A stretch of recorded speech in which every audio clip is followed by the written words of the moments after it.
What's going on, guys, and welcome back to another video. So today we have some rather bad news that we need to get to because we are about to see a major shift into the US economy. Actually, multiple shifts. And I want to explain what's going on here, how this is going to impact you, and what you need to be watching for. So that's what we're going to discuss in today's video. All I ask is if you enjoy these daily updates, do me a favor, go ahead, hit that like button. It really does help out the channel. So here are where things are at right now. First off, many lawmakers are asking for additional relief for certain groups of individuals.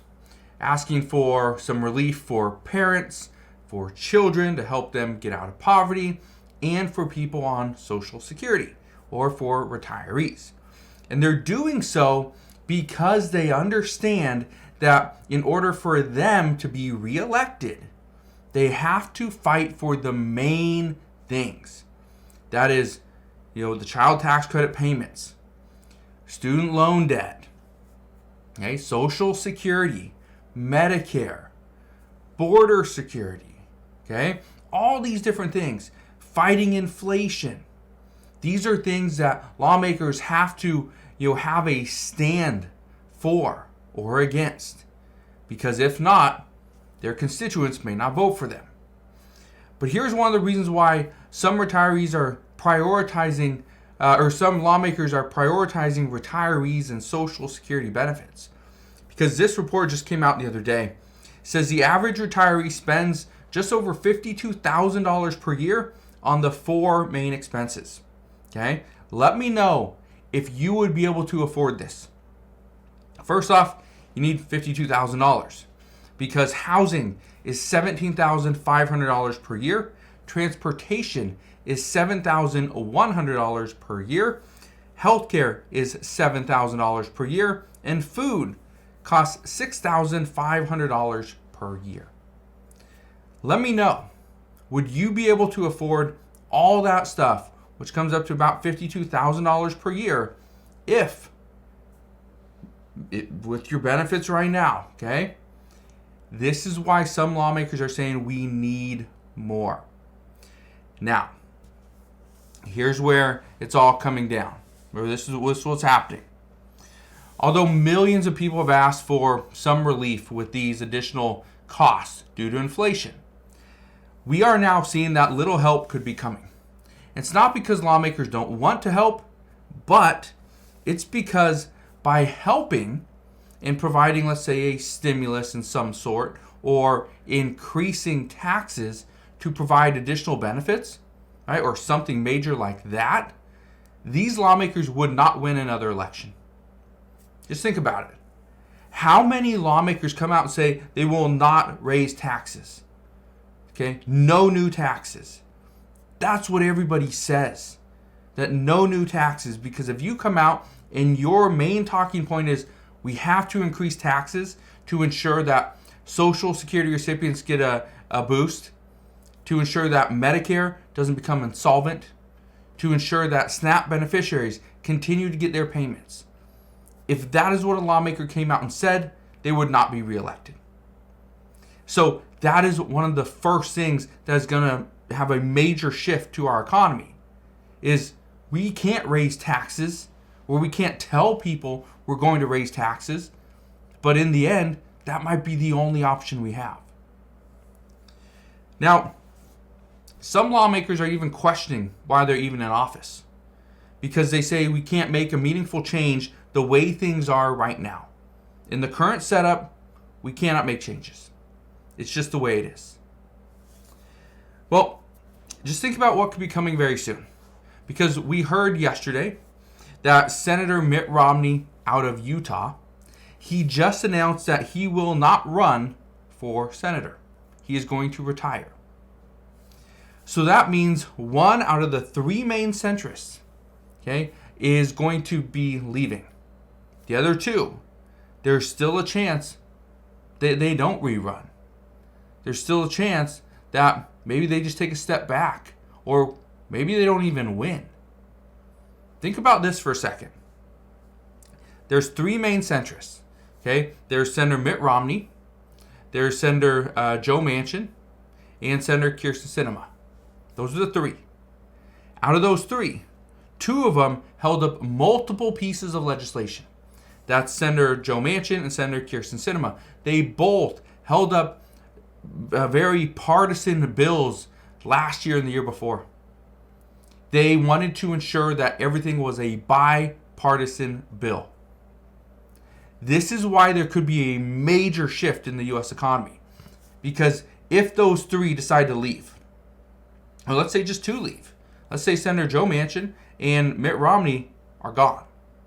That leaves Kyrsten Sinema to hold up legislation. One senator would not be enough. Okay? In the current Senate, one senator would not be enough.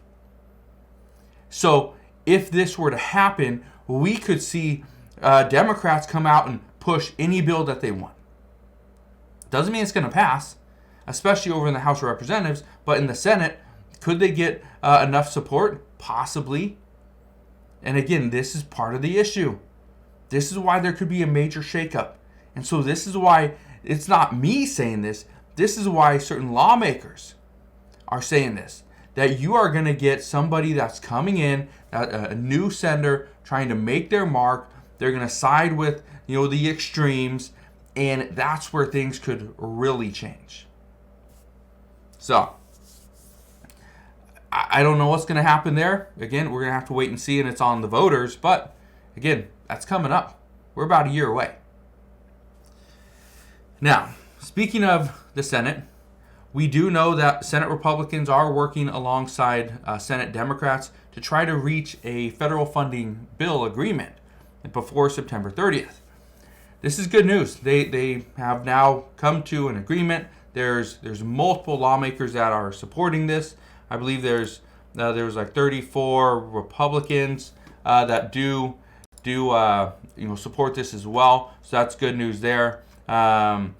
We do know right now that even though there's multiple people that are, actually there's 37 Republicans, okay? You can see it right here.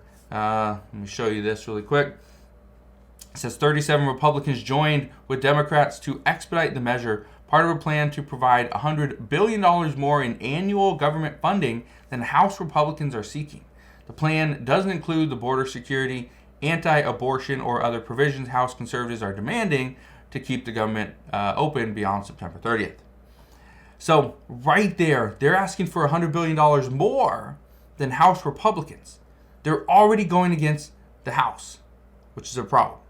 But we do know that right now the House of Representatives is up in the air. They do not know whether or not they're going to vote on a bill. There's plans to. However, it could be delayed.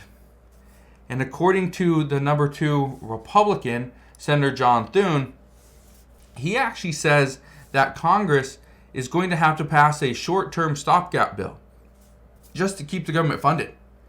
And it's because certain House Republicans are likely going to cause will cause a delay in voting because and again, I hate to say this, but they want to ensure that there's some type of they don't want President Biden in office. Okay, let's just say what it is.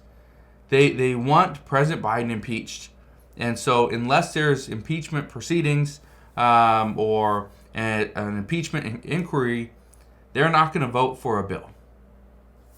So we'll see. Now, we do have another problem, and this problem is something that I really want to address because it's going to impact every single one of us. I've already seen how much it's impacted me lately. Let me show you this really quick.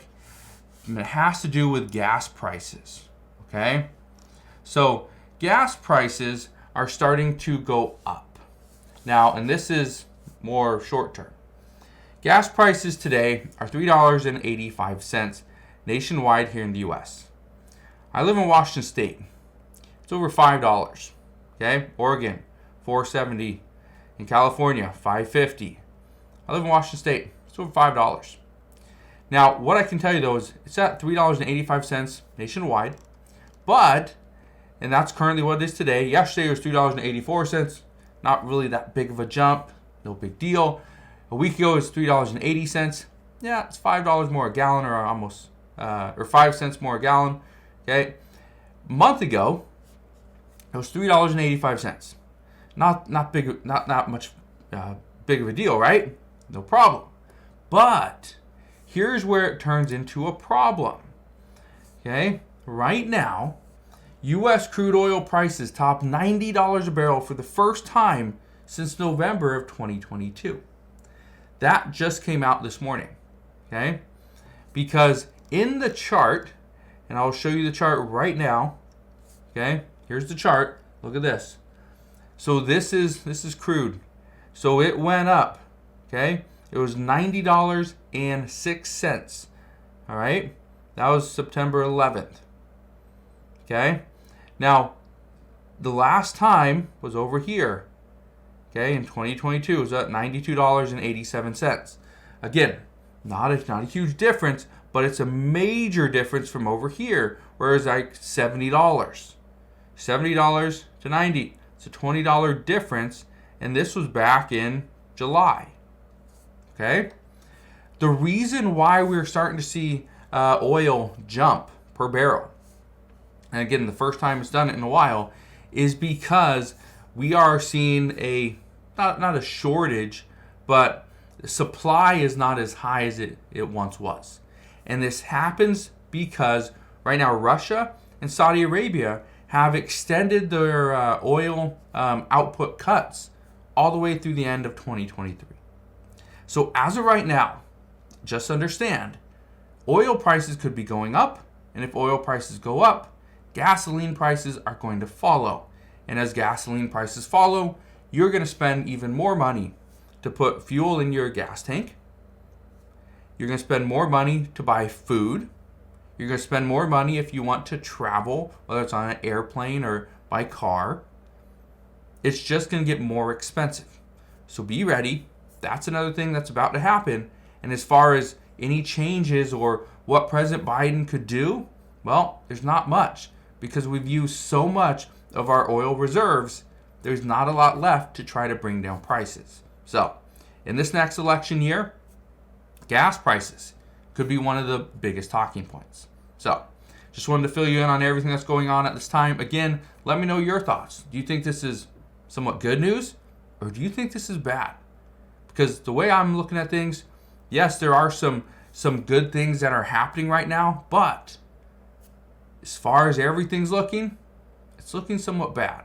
So, let me know your thoughts down in the comment section below. As always, thank you guys for watching. Consider subscribing. I'll see you guys on the next one.